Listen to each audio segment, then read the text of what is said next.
Did you feel that although you have been exonerated, what did you perceive the public's reaction being exonerated, and how did that impact your transition into the general population? So the only way that I can truly explain or answer that question is by giving you a juxtaposition. You have to understand that the way that we were introduced to the world, we were introduced in 1989 with over 400 articles written about us, criminalizing us, tearing apart our lives. That was a tsunami that we weren't supposed to survive. 2 weeks into that tsunami, Donald Trump takes out a full-page ad that you can see in the back of me, that I have a smaller example of that here, where Mm. he takes out a full-page ad calling for the death penalty specifically for our case. We go to prison. We had not done this crime.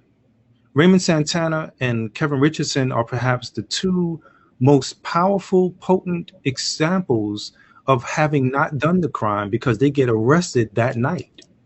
This woman lost 3/4 of her blood.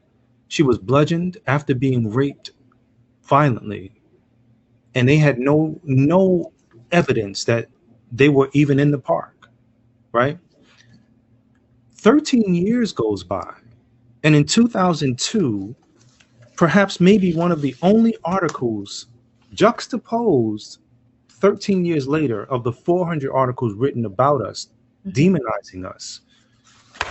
In 2002, the truth comes out, and it comes out as a whisper. My mother said she wondered if the rats in New York City had even heard. Right now, this was on the front page of the Daily News. This is one of the jurors who says we got the wrong kids. Now, the collateral effect that has to be understood is that as they went after us, even though the evidence proved otherwise,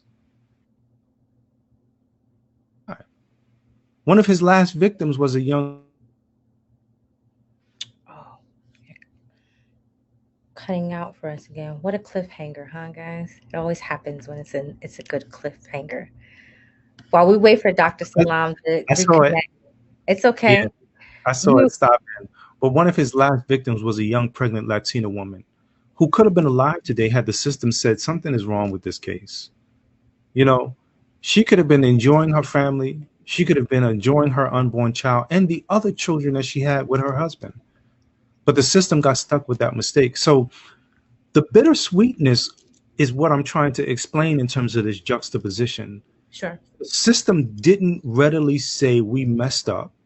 It took another 12 years after 2002 for them to even give us crumbs off the table.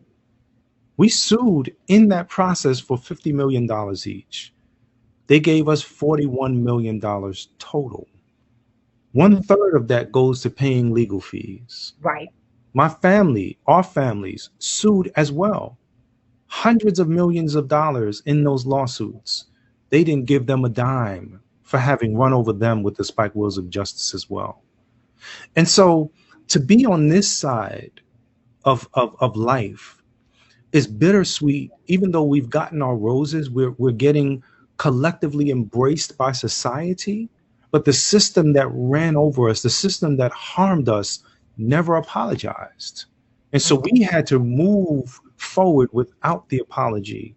We had to forgive a system who never apologized so that we could remove ourselves from the ball and chain that was holding us back from being excellent, from being great, from being all that we were supposed to be.